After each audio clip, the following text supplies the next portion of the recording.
Hello, I've recently bought an Alula and I thought I'd do a little video to show some mods that I've done. So I think they're worth doing actually.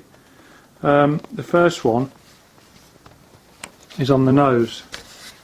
You know, just around here it's easy to get a tear going back because the nose bends a little bit if it hits the ground hard.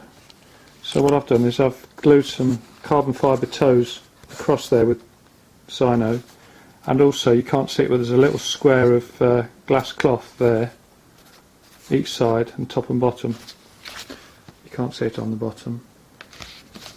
And since I've done that, I've piled it in loads of times, and the nose is really nice and sturdy. There's no cracks appeared anymore, so I think that's a mod worth doing. I forgot to add, what I also did was I inserted a carbon fibre rod down here into the wing. It ends about there. So it's the same sort of stuff as this.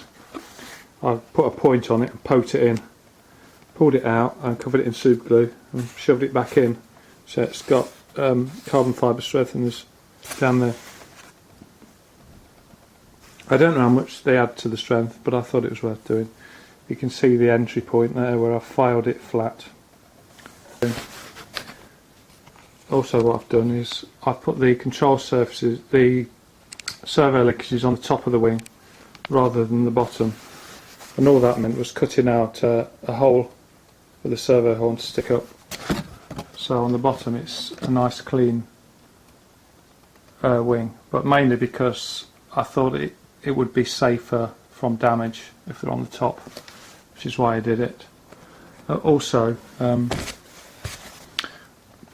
carbon fibre rod was a little bit loose in the clevises, so I bunked some baking soda in, baking powder, with the super glue, and that's kind of taken up the slack, as it were. I did it on the back as well. But what you've got to watch is that the adhesive on the baking powder don't run along the front of the horn, because that can stop the flexibility of it and hinder movement. I also, it says in the instructions to cut some slots in the hinge to free up the aileron, so that's what I've done. You can't see them.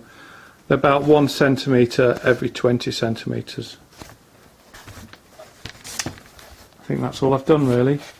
I've put a fly sky system in it, so it meant just chopping about a bit to get it in, and also a 210 milliamp hour nickel metal hydride, because that's all I had, so I've used that. And obviously it needed a little bit more lead than a heavier battery would, but it's fine, and it's trimmed out fine. The instructions are great to give you the information you need to get it trimmed properly.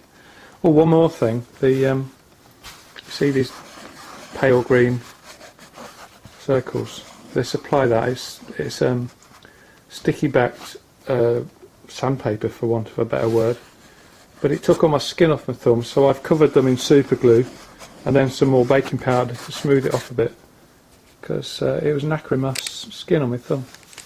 I wondered what it was, and then I realised it was chucking this thing. But that's it. Anyway, that's the mods I've done on it, and it's a great little plane just to sling around, and it's amazing how easily you can get it really tightened up into a thermal. It won't tip stall. It just sort of nods its head if you give it too much elevator. The elevator throws on this are just as they're recommended in the instructions. They're very small. It's probably 1.5 mil, 2 mil up and down. I find it, I've been experimenting and I can't get on with anything more. It's all over the sky otherwise, going up and down. So anyway, I hope that's helpful to someone. Bye.